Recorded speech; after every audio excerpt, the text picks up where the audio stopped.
श्री स्वामी समर्थ. नमस्कार मंडळी, स्वागत आहे तुमचे माझ्या यूट्यूब चॅनलवरती.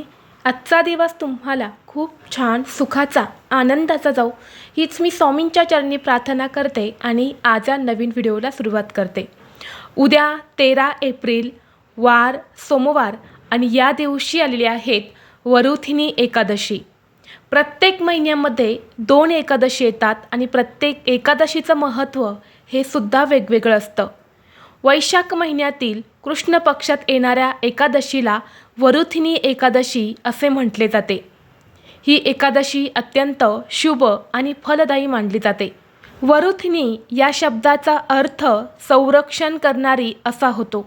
असे मानले जाते की या एकादशीचे व्रत केल्याने मनुष्याच्या सर्व पापांचा नाश होतो आणि त्याला मोक्षप्राप्ती होते. हे व्रत इतके प्रभावी आहे की हे व्रत केल्याने व्यक्तीला आयुष्यात सुख समृद्धी सौभाग्य प्राप्त होते. विशेष करून स्त्रियांनी हे व्रत केले तर त्यांना अखंड सौभाग्य प्राप्त होते. पुराणिक कथेनुसार वरुथिनी एकादशीचे फळ हे 10,000 वर्ष कठोर तपस्या केल्याने मिळणाऱ्या फळासमान असते आणि म्हणून या दिवशी अनेक जण व्रत करून भगवान श्रीहरी विष्णूंची पूजा करत असतात. एवढंच नाही तर या एकादशीचे महात्म्य ऐकल्याने किंवा फक्त वाचल्याने हजारो वर्षांच्या अन्नदानाचे आणि कन्यादानाचे पुण्य प्राप्त होते. आणि ही वरुथिनी एकादशी भगवान श्रीहरी विष्णूंच्या वराह अवताराला समर्पित आहे. धार्मिक दृष्टीने ही वरुथिनी एकादशी अत्यंत महत्त्वाची तिथी असल्यामुळे या दिवशी काही प्रभावी उपाय आणि सेवासुद्धा केल्या जातात. आज व्हिडिओमध्ये मी तुम्हाला एक अतिशय प्रभावी असा उपाय सांगणार आहेत. उद्या सोमवार वरुथिनी एकादशीला तुम्ही उपवास नाही केला तरीही चालेल, पण सकाळी उठल्याबरोबर घराच्या उंबरठ्यावर ठेवा ही एक वस्तू. शत्रू तुमच्यासमोर लोटांगण घालेल. 7 पिढ्यांचे दारिद्र्य नष्ट होऊन घराची, मुलांची, पतीची अगदी भरभरून प्रगती होईल. कुटुंबावर कधीच वाईट संकट येणार नाही. तर अशी कोणती वस्तू आहे जी तुम्हाला घराच्या उंबरठ्यावर ठेवायची आहेत, हा उपाय कोणत्या वेळेत करायचा आहे याबद्दलची संपूर्ण माहिती या व्हिडिओमध्ये मी तुमच्यासोबत शेअर करणार आहे. त्यामुळे तुम्ही हा व्हिडिओ स्किप न करता शेवटपर्यंत नक्की पहा.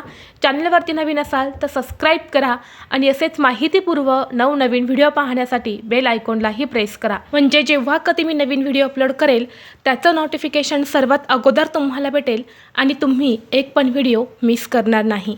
तसेच हाईप बटन देखील क्लिक करा.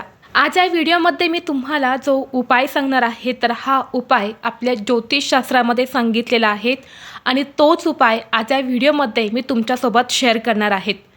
तर आपल्याला हा जो उपाय आहे तर हा उद्या सोमवारी वरुथिनी एकादशीला करायचा आहे. शक्यतो सकाळी 12 वाजण्याच्या आत तुम्हाला ही एक वस्तू आहे तर ती घराच्या उंबरठ्यावर ठेवायची आहेत. जर उद्या सकाळी तुम्हाला नाही शक्य झाले तर तुम्ही संध्याकाळी सुद्धा हा जो उपाय आहे तर हा करू शकता. म्हणजेच हा उपाय तुम्ही सकाळी करायचा आहे किंवा संध्याकाळी करायचा आहे. दुपारच्या वेळेमध्ये तुम्हाला हा जो उपाय आहे तर हा करता येणार नाही. ज्या घरामध्ये वरुथिनी एकादशीला हा एक उपाय आवर्जून केला जातो त्या घरामध्ये नेहमी माता लक्ष्मी अखंड वास करते. तसेच त्या घरावर कोणतेही वाईट संकट, अडचणी, अडथळे जे आहे तर ते येत नाही. कारण वरुथिनी म्हणजेच सर्व संकटांना दूर करणारी अशी ही तिथी आहे आणि म्हणून या दिवशी आपण हा उपाय जर केला तर आपल्या आयुष्यामध्ये असणाऱ्या सर्व आर्थिक अडचणी ह्या दूर होतात.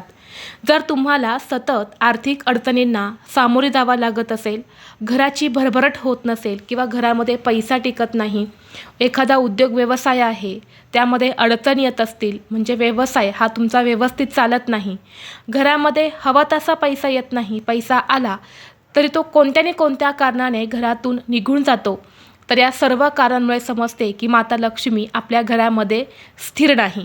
आता घरामध्ये लक्ष्मी नांदणे म्हणजे फक्त पैसाच असणं असं होत नाही, तर आपल्या घरामध्ये एक प्रकारची सुख, शांती, समृद्धी, ऐश्वर्य असणंसुद्धा तितकंच महत्त्वाचं आहे.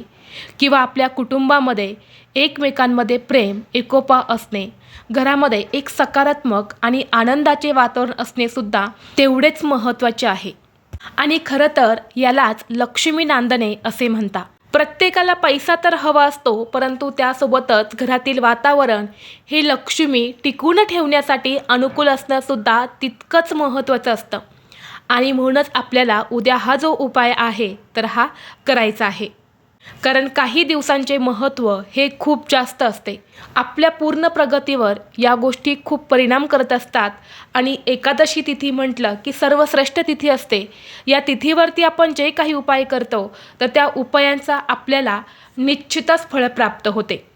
तसेच पुराणिक कथेनुसार असेही सांगितले जाते की एका व्यक्तीने हा जो उपाय आहे तर हा उपाय केला होता वरुथिनी एकादशीला.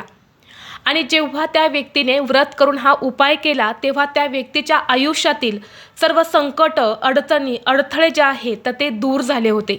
त्या व्यक्तीला भगवान श्रीहरी विष्णू आणि माता लक्ष्मी हे प्रसन्न झाले होते. आणि म्हणून जर तुम्हाला शक्य असेल तर उद्या व्रत आवर्जून करा. व्रत नाही शक्य झाले, फक्त तुम्ही हा उपाय केला तरीसुद्धा चालेल. जर तुम्हाला व्रत करणं शक्य नसेल ना तर काय करायचं, फक्त उद्या दिवसभरामध्ये तुम्हाला कोणतेही तामसिक पदार्थ खायचे नाही. तसेच भाताचे सेवन करायचे नाहीत, ज्यामध्ये तांदूळापासून बनवलेले पदार्थ जे असतात, पापड, तर ते या दिवशी सेवन करू नये. तरीही आपल्याला या एकादशीचं जे काही पुण्य आहे तर ते प्राप्त होत असते. आणि शक्य असेल तुम्ही उपवास करू शकता. आता हा उपाय करण्यासाठी तुम्हाला सर्वप्रथम उद्या सकाळी लवकर उठायचं आहे. स्वच्छ स्नान करायचं आहे. देवघरातील देवांची विधिवत पूजा अर्चा करून घ्या. भगवान श्रीहरी विष्णूंची मूर्ती असेल तर मूर्तीवरती अभिषेक तुम्ही करायचाच आहे. जर मूर्ती नसेल, फोटो असेल तर स्वच्छ पुसून काढा. तेही नसेल तर बाळकृष्णांची मूर्ती प्रत्येकाच्या देवघरामध्ये असते, तर बाळकृष्णांच्या मूर्तीवरती अभिषेक करा. त्यांना पिवळ्या रंगाची फुलं, पिवळ्या रंगाचा नैवेद्य, पिवळ्या रंगाची मिठाई तुम्हाला अर्पण करायची आहेत. धूप दीप अगरबत्ती लावून वातावरण हे प्रसन्न करायचं आहे. आणि यानंतर तुम्हाला हा उपाय करायचा आहे. आता उपाय करण्यासाठी तुम्हाला एक लिंबू लागणार आहे. आता लिंबू घेताना तुम्हाला पिवळ्या रंगाचाच घ्यायचा आहे, हिरव्या रंगाचा तुम्हाला लिंबू घ्यायचा नाही. जो लिंबू पिकलेला असतो ना तो थोडासा पिवळसर रंगाचा असतो आणि जो कच्चा असतो ना तो हिरव्या रंगाचा असतो. आणि बघा, एकादशीच्या दिवशी पिवळ्या वस्तूंना अनन्यसाधारण महत्त्व आहे. म्हणून तुम्हाला एक पिवळ्या रंगाचा लिंबू घ्यायचा आहे. मधोमध तुम्हाला तो कट करायचा आहे. लिंबामधला रस जो आहे ना तो तुम्हाला एका वाटीमध्ये काढून घ्यायचा आहे. त्या रसाचं नंतर काय करायचं आहे हे सुद्धा तुम्हाला पुढे व्हिडिओमध्ये मी सांगणार आहे. आता तुम्ही त्या लिंबामधला रस काढून घेतल्यानंतर त्या लिंबाच्या फोडीमध्ये तुम्हाला शुद्ध गाईचं तूप घालायचं आहे. म्हणजेच त्या लिंबाचा आपल्याला एक दिवा तयार करायचा आहे. कशा पद्धतीने तयार करायचं आहे हे तुम्हाला स्क्रीनवरती दिसत असेल, तर अशा पद्धतीने तुम्हाला लिंबू कट करायचा आहे. त्यामध्ये शुद्ध गाईचं तूप घालायचं आहे. आणि या दिव्यामध्ये तुम्हाला फुलवात लावायचे आहेत. लांब कापसाची वात लावायची नाही, फुलवात लावायचे आहेत. आणि हे दोन्ही दिवे जे आहेत तर ते तुम्हाला तयार करून घ्यायचे आहेत. लिंबू तुम्हाला मधोमध आडवा कट करून अशा पद्धतीने 2 दिवे तयार करायचे आहे. यानंतर काय करायचं आहे, एका कलशामध्ये तुम्हाला थोडंसं पाणी घ्यायचं आहे. त्यामध्ये थोडीशी हळद टाकायची आहेत, गंगाजल टाकायचं आहे. आणि यानंतर हे पाणी तुम्हाला तुमच्या मुख्य प्रवेशद्वाराच्या उंबरठ्याच्या बाहेर शिंपडायचं आहे. एक स्वच्छ कपडा घेऊन ते तुम्हाला सर्वप्रथम पुसून काढायचं आहे. यानंतर सगळ्यात अगोदर तुम्हाला उंबरठ्यावरती हळदीचं लेपन करायचं आहे. हळदीचं लेपन करून झाल्यानंतर तुम्हाला हे 2 दिवे जे आहेत ते तुमच्या मुख्य प्रवेशद्वाराच्या बाहेर प्रज्वलित करायचे आहेत. जे लिंबाचे दिवे आहेत तर हे प्रज्वलित करायचे आहेत. आता काय करा, मातीची पंती घ्या आणि पंतीमध्ये हा लिंबाचा दिवा ठेवा, जेणेकरून तो व्यवस्थित जळेल. आणि जर बाहेरच्या साईडने हे दिवे ठेवायला जागा नसेल तर तुम्ही आतल्या साईडने ठेवले तरीसुद्धा चालेल. फक्त डाव्या आणि उजव्या या दोन्ही साईडला हे दिवे तुम्हाला ठेवायचे आहे. यानंतर तुम्हाला उंबरठ्यावरती जिथे तुम्ही हळदीचं लेपन केलं आहे तर उंबरठ्यावरती मधोमध तुम्हाला एक स्वस्तिक काढायचं आहे. स्वस्तिकला हळद, कुंकू, अक्षदा, फुले अर्पण करायचे आहेत. त्याचबरोबर हळदीने तुमच्या मुख्य प्रवेशद्वारावरती सुद्धा एक स्वस्तिक काढायचं आहे. आणि त्या स्वस्तिकच्या खाली ओम विष्णवे नमः हा मंत्र लिहायचा आहे. आता हे दिवे तुम्ही लावल्यानंतर ना कमीत कमी 1.5 ते 2 तास जळत राहतील एवढं तूप त्या दिव्यामध्ये तुम्हाला घालायचं आहे. यानंतर दुसऱ्या दिवशी हे दिवे तुम्हाला उचलून निर्माल्यमध्ये टाकून द्यायचे आहेत. आता तो लिंबाचा रस असणार आहे तर तो काय करायचा, तर हा लिंबाचा रस तुम्हाला फेकून न देता किंवा जेवणामध्ये न वापरता तो लिंबाचा रस तुम्हाला फरशी पुसताना त्या पाण्यामध्ये टाकायचा आहे. त्याच दिवशी तुम्ही टाकला तरीही चालेल किंवा दुसऱ्या दिवशी मंगळवार आहे त्या दिवशी तुम्ही हा लिंबाचा रस पाण्यामध्ये टाकला तरीसुद्धा चालेल, परंतु फरशी पुसण्याच्या पाण्यामध्येच तुम्हाला हा रस टाकायचा आहे. आणि अशा पद्धतीने हा छोटासा उपाय जो आहे तर तो तुम्हाला उद्या वरुथिनी एकादशीला करायचा आहे.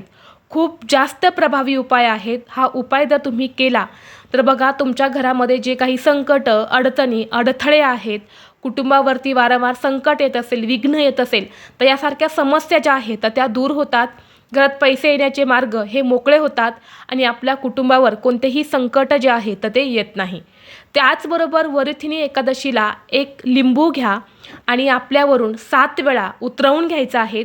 ज्या प्रकारे घड्याळाचा काटा फिरतो त्या प्रकारे 7 वेळा उतरवून घ्या.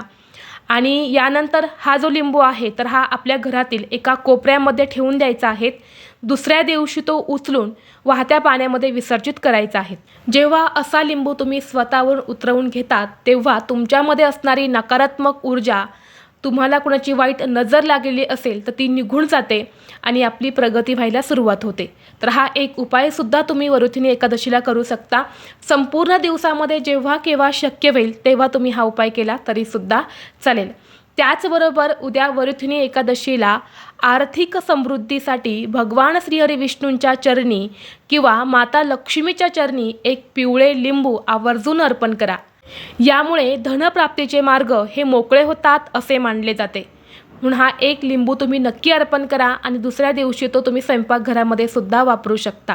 त्याचबरोबर उद्या एकादशीच्या दिवशी सकाळी लवकर उठून स्वच्छ स्नान करून पिंपळाच्या झाडाला जल अर्पण करून त्या झाडाखाली एक लिंबू ठेवून यावे. यानंतर मागे वळून न पाहता सरळ घरी यायचं आहे. असं केल्याने जुन्या संकटांपासून मुक्ती मिळते. त्याचबरोबर या एकादशीच्या दिवशी लिंबू खाणे हे सुद्धा खूप शुभ मानले जाते, म्हणून तुम्ही लिंबू देखील खाऊ शकता. तर हे काही प्रभावी उपाय आहेत जे आपल्याला उद्या वरुथिनी एकादशीला करायचे आहे. तर ही अत्यंत महत्त्वाची माहिती मला तुमच्यापर्यंत शेअर करायची होती. व्हिडिओ तुम्हाला आवडला तर लाईक करा, चॅनलवरती नवीन असाल तर सबस्क्राईब करा आणि हा व्हिडिओ आपल्या मित्रपरिवारासोबत जास्तीत जास्त शेअर करा. चला तर मग भेटू असंच पुढल्या एका नवीन व्हिडिओमध्ये. तोपर्यंत सर्वांना श्री स्वामी समर्थ.